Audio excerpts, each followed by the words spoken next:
How to install a full twist throttle on the Ridstar without cutting any wires. First off, make sure your battery is disconnected from the bike and your key is out of the ignition. All we're going to do is trace the throttle cable back to the controller box, take it out, and replace it with a new one. Go ahead and take your full twist throttle and make sure the end of the connectors look like this. And make sure that you have a small needle from a sewing machine or a safety pin. Go ahead and grab your pin connector with the black, red, and green wire. What we're going to do is be replacing the green wire and the red wire. There should be a small hole above each wire on the pin connector itself. Now all you have to do is put that needle in the small hole above the pin connector and push up and down while simultaneously pulling on the back of the wire that it's attached to.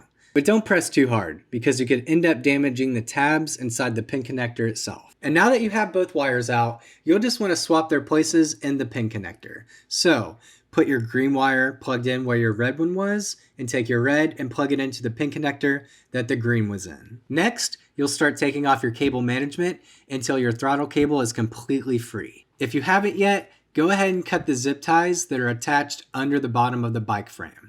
Begin lightly yanking on the throttle cable until you find the corresponding pin connectors inside the control box. Once you find the throttle cable connectors that are connected to the controller box, you can disconnect them. And after you've disconnected those pins, you can pull that cable all the way back down through the bike.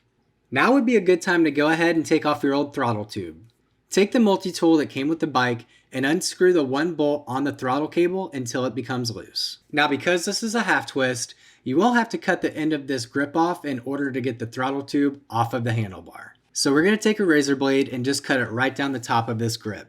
Now you just got to throw on your new throttle tube, lock it down, run that wire back to the controller box and plug in those pins. You've got a full twist throttle that isn't going to become broken because you cut some wires.